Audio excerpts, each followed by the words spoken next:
Hey everybody, it's Sam from Sugar Spun Run, and today I'll be showing you how to make pumpkin scones. Welcome back to my kitchen. Today I want to share a seasonal recipe for scones with you. This is a super simple recipe, made even simpler by the fact that we are going to be using a food processor. I love using a food processor to make my scones. I end up with perfectly flaky, tender scones every time, but if you don't have a food processor, you can make this by hand instead, and I will include instructions on how to do that in the recipe.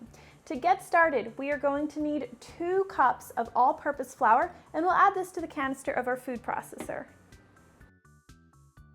One more thing before we get any further is you want to make sure your oven is preheated to 375 degrees Fahrenheit. You want that oven to be hot and warmed up and ready to go as soon as your scones are ready to bake. Now let's get back to our food processor, and we will add 1/4 cup of granulated sugar, 1/4 cup of tightly packed light brown sugar, 2 teaspoons of baking powder, 2 teaspoons of pumpkin spice, and I do have a recipe I recently shared on how to make your own homemade pumpkin pie spice, so if you want to check that out, I will leave a link below in the description.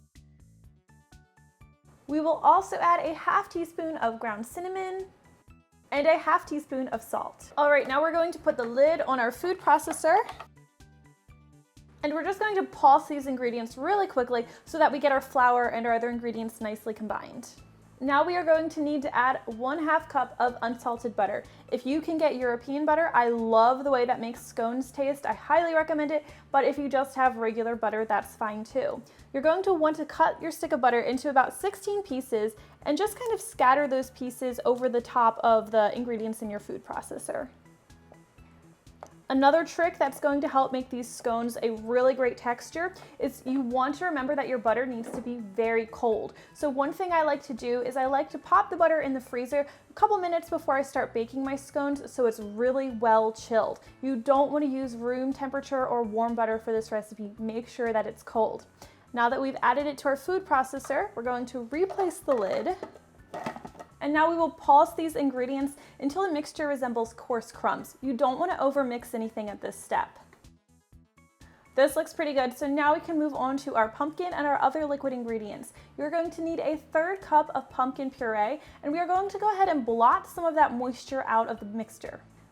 This should only take about a minute or two. You don't need to absorb every single drop of water from the puree. You just want to use a paper towel and make sure you get as much as you can before proceeding. Some people like to spread their pumpkin puree onto a cookie sheet and spread it nice and thin and use paper towels to blot it that way. I think it's easier just to do it directly in the bowl, so that's what I'm doing today. You can do whichever works best for you. You don't want to take out too much pumpkin while you're doing this. You want to make sure you're mostly just getting liquid, but if a little comes off in the paper towel, that is okay. Now that I have absorbed most of the water out of my pumpkin puree, I'm going to add this to a 1/4 cup of heavy cream. Leave your heavy cream in the fridge as long as you can because it's really important that the cream, like the butter, be very cold. It's going to help your scones as they're baking. We will also add a teaspoon of pure vanilla extract, and we'll use a whisk to stir these together until they're nicely combined. So as you can see, we have like a nice orange cream. It's not quite a paste, it's a little thick, but what we're going to do now is we are going to pour this over the flour and butter mixture in our food processor. And now we are going to pulse these ingredients until the mixture starts to clump together.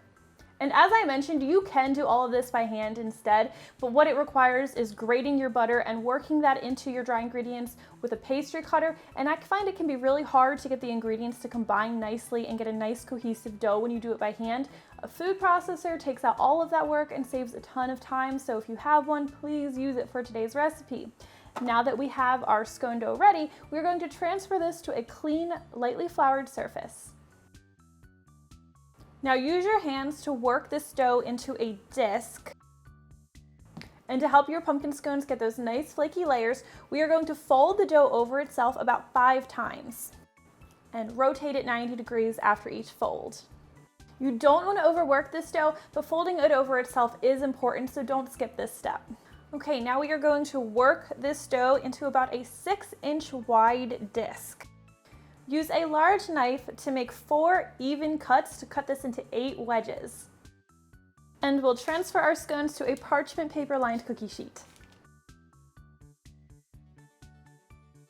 For an extra sweet touch, I like to brush each of these scones with a little bit of extra heavy cream, and then sprinkle them generously with granulated sugar. Today I'm going to be using turbinado sugar because I like the little extra flavor that it adds, but if you don't have turbinado sugar, any regular granulated sugar will work just as well.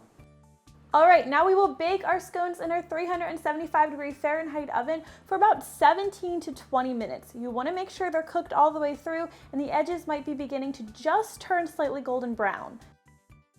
While our scones are cooling down, I'm going to make a very simple vanilla glaze that I like to drizzle over top. You are going to need half a cup of powdered sugar, a 1/4 teaspoon of vanilla extract, and about 2 to 3 teaspoons of milk. We'll give everything a good stir until our icing is nice and smooth. Now we'll just drizzle our glaze over our scones.